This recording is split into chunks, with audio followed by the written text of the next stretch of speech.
Come over here, dude. Faggot! You run a faggot operation!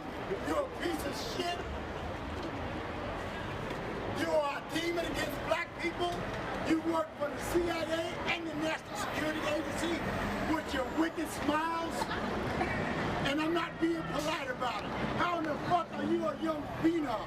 You're a piece of shit, and that's an insult to every piece of shit that ever was shitted on the planet.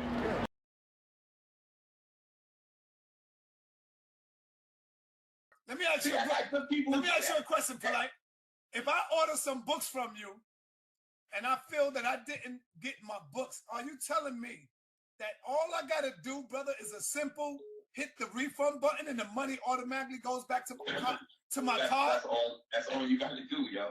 Hey, Polight, don't say that. Anybody who buys anything online knows that. You don't have to go to the person that sold it to you to get the refund. That's it, man. That's how I know some of this shit be set up, bro. Hold on for a minute, stop. Hold on.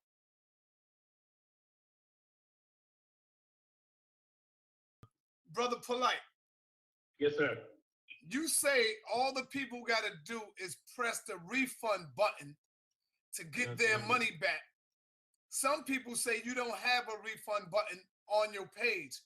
Can you explain what do you mean by that? What are you talking about, brother? Okay, it's a figure of speech when you say press the refund button. I also heard my young brother, Gyro, said that that's a lie. There's no refund button. Our brother has been locked up for quite some time, so this happens to people when they've been incarcerated.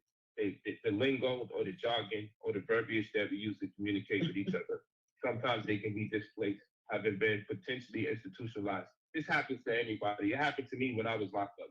I came home and people were using terms and I didn't really understand it. I wasn't too computer savvy. And when you listen to Pharaoh, he also says he did get the paperwork, but he didn't understand it. He didn't know how to fill it out. So he did get what he paid for. He just didn't understand how to read and write it or evaluate it or fill it out. I'm trying to use as many different ways to approach it so it doesn't sound like we're trying to belittle the young brother. Well, what I'm telling you is this. If you shop in 2016 on the internet, you can't get a refund. Your money's issued back to you without even talking to the seller. Anybody that shops online knows that you are protected highly as the consumer. All you have to do is put in a dispute or a claim with a third party that works as the liaison between the buyer and seller. This is perfectly normal for people who shop online or are acclimated to the 2016 experience of technology. But there are people, on the other hand, that may not be too computer savvy, and that happens. So I apologize if what I said was taken so literal that somebody was actually looking for a button to press for refund.